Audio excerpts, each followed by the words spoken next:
Dobrodošli v podcastu Po desnem pasu. Danes imamo pa prav posebno gostjo, ki nam je prinesla še pogačo.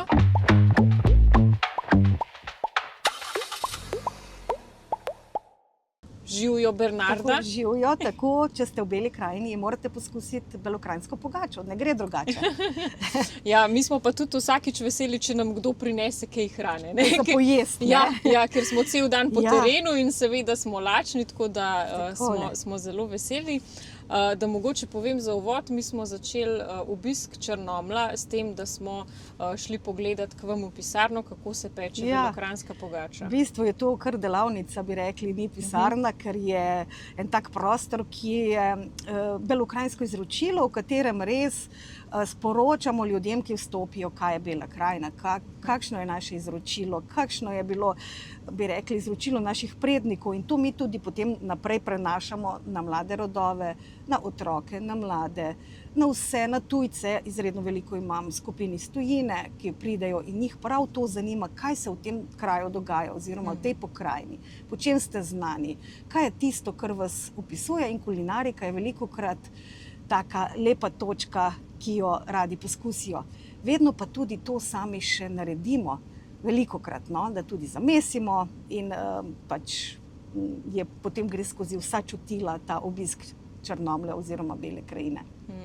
Vi v bistvu res živite, ne, to tradicijo Bele krajine, imate delavnice za skupine, imate tudi svoj YouTube kanal Slovenian Tradition, ne, kjer objavljate te postopke, kako se take stvari spečejo, pa v bistvu se že celo življenje s tem ukvarjate? Ali kako? Pravzaprav ne, jaz sem bila prej zaposlena v velikem podjetju, ki je bilo v Črnomlju, in potem, ko se je dejansko to podjetje v eni od kriz v Sloveniji zaprlo oziroma preselilo na Slovaško, sem jaz ostala brez zaposlitve, to je bilo nekaj več kot 10 let nazaj.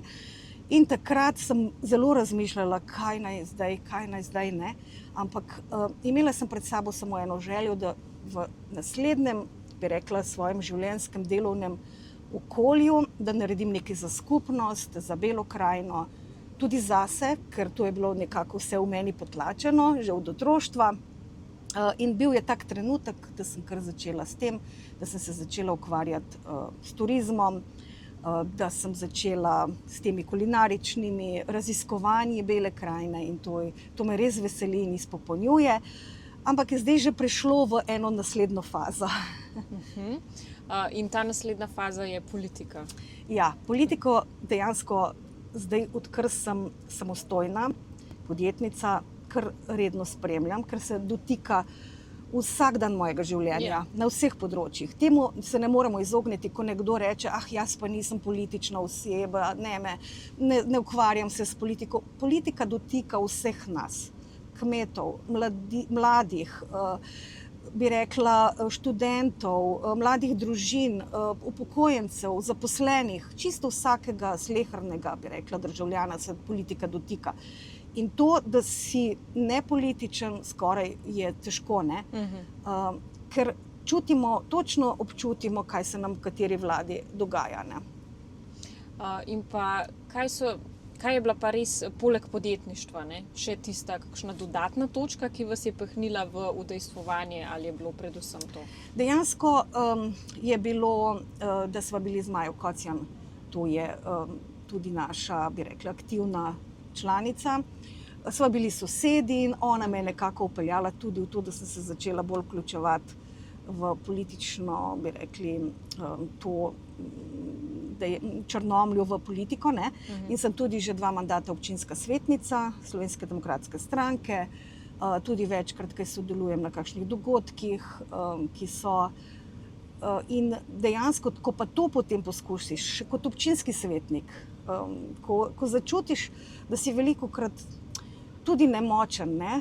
Eno tako frustracijo, ker ideje so, ker ti bi kar nekaj naredil, spremenil bi Belo krajino, da bi bilo boljše, da bi nam bilo bolj fajn, da bi lažje živeli, ampak se vedno ustavi pri tistih še nad občino, ne? Se pravi, pri denarju, pri projektih. Mi smo v Črnomlju recimo zelo zaostajali tudi v osnovni infrastrukturi, šola, vrtec. To smo šele zdaj zgradili v lanskem letu, predlanskem letu. Tisto čisto osnovno infrastrukturo, to, kar je potrebno za osnovno, in vse ostalo je pa še vedno nekje na obrobju, ostajamo, bi rekli, velikokrat neopaženi. In še ena težava je, da smo že koliko, mislim, da 13-14 let brez poslanca.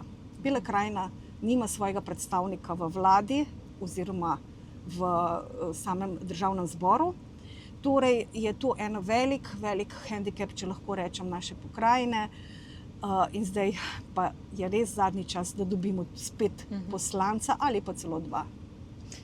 No, jaz verjamem, da vam to lahko uspe. Jaz mislim, da časi so ugodni, ne? Jaz mislim, da tudi ljudje, vedno več nas je isto mislečih, ne? Tako.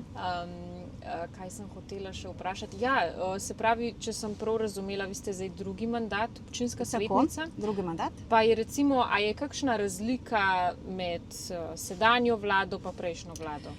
Jaz to, ki spremljam res vsak dan spremljam politično dogajanje v Sloveniji, sploh pri podjetništvu opažam zelo veliko stisko v zadnjem času. Kako se zdaj s podjetniki ne ravna v redu, kakšni so te dajatve, da te enostavno, bi rekla, dušijo, da nimamo več tiste energije za razvoj, da nimamo tiste, bi rekli, moči in veselja do tega, da razvijamo. Ljudje so kar iz podjetništva razočarani, kaj se je rekel mi zdaj pred kratkim en podjetnik. Jaz sploh več nisem gospodar svojega podjetja, ker me dobesedno priseljujejo v nekaj, kar ni v skladu, nagrajevanje. Vedno se je nagrajevalo po učinku, ne pa kar vsem enako in tako naprej. Tako da je rekel, to je res šlo predaleč. In tako tudi občutim, sploh pa te podjetnike, ki so samozaposleni, se pravi z enim zaposlenim. Tukaj so pa res dajatve šle v nebo in vsi davki in vse, kar nas pritiska, je kar zdaj nemogoče, ne? Tako da tudi po drugih področjih mlade družine opažam, da težko dobijo kredit, da težko preživijo, da je že osnovno njihovo, bi rekla, preživetje je samo osnovno preživetje in nič kaj več, ne. Kaj pa recimo, če se osredotočiva na lokalno raven, ne? Ste lažje komunicirali z bivšo vlado, je bilo enako, se je dalo kaj več premakniti kot zdaj? Seveda, v času bivše vlade Janeza Janše je Črnomelj dobil kar nekaj večjih projektov. To je bil projekt obnove kulturnega doma, gradu, se je že takrat ta projekt nekako je bil že odobren.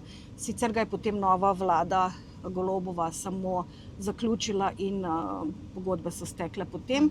Tako da otvoritve so pa zdaj v tem času, ne? In še veliko drugih projektov. Tako da točno vemo, osnovna šola Loka, gradnja nove šole, dobili smo krasno novo šolo, ki je bila pač odobrena z časa prejšnje vlade Janeza Janše. To je za naš kraj zelo veliko.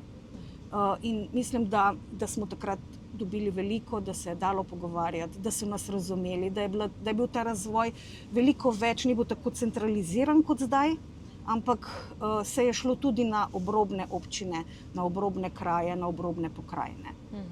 Da je dejansko denar iz Ljubljane prišel tudi na podeželje oziroma celotno Slovenijo. Zdaj recimo naša največja, bi rekla, stiska naše pokrajine je slaba cestna povezava, infrastruktura, bi rekla tudi elektrika, daljnovod. Čakamo tretjo razvojno os, ki se ne premakne in ne premakne. In dobesedno vidimo, kakšne so prioritete zdajšnje vlade, da kar pozabijo na nas, da so prioritete čisto nekje drugje in se tu kar čaka in ljudje so res nepotrpežljivi že. Sploh mladi, ki se potem izseljujejo iz Bele krajine, ker dejansko po tej cestni povezavi vsak dan se na dolgi rok ne moreš voziti v Ljubljano v službo ali pa nekam drugam. Ker je res nemogoče in čakamo to. In jaz verjamem, če pridemo do nove desno-sredinske vlade, da bo ena od prioritet tretja razvojna os za nas. Tudi jaz v to verjamem. So mogoče še kakšne druge takšne posebnosti, ki zaenkrat niso zastopane, se pravi v Beli krajini, v parlamentu? Tudi turistični, kakšni večji turistični projekti. Torej, Bela krajina je zelo znana kot turistična destinacija. Zelo smo ponosni na to, da smo zelena destinacija, da imamo čudovito reko Kolpo, da imamo res veliko stvari, ki so še neokrnjene, take, ki privlačijo sploh tuje turiste, tudi slovenske. Ampak vemo, da vsaka regija potrebuje tudi določene projekte, ki so vezani na turizem, kaj večjega. Se pravi, ne vem, bom zdaj tako karikirala, ali Toplice, ali kakšno res varno kolesarsko pot od točke A do točke B, ne samo 1 kilometer, ampak da je to res nekaj večjega. Imamo eno krasno osnovo, to je nekdanjo železnico, ki ni bila potem nikoli uresničena po drugi svetovni vojni. Imamo progo, vemo, da se po Sloveniji, po nekdanjih progah železniških, ki niso bile potem uresničene, so se skoraj povsod že naredile kolesarske poti. Tudi poznamo iz sosednjih držav to. Pri nas imamo eno tako pot, ki pa žal čaka še na boljši čas, da pridemo do financ, do denarja, do razumevanja vlade, do razumevanja vseh, ki so vključeni v to. Recimo en tak primer. Turizem, ker sama delam v turizmu in točno vem, kaj mi turisti povejo o tem. Prej ste omenila, da se pravi v Črnomlju že dolgo ni bil izvoljen poslanec SDS-a. Niti noben drugi poslanec. Smo okej. čisto brez poslanca.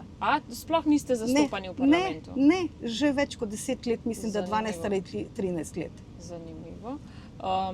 Kljub temu pa recimo, če se zdaj osredotočimo samo na Slovensko demokratsko stranko, nedolgo nazaj je Janez Janša prišel na pogovorni večer v Semič in dvorana je pokala po šivih. Ljudje so sedeli na tleh, ne vem, na odru kot nastopajoči. Tako nekaj jih celo nismo mogli spustiti v dvorano, ker je bilo že preveč obiskovalcev. To kaže na en tak svež veter tudi v Beli krajini.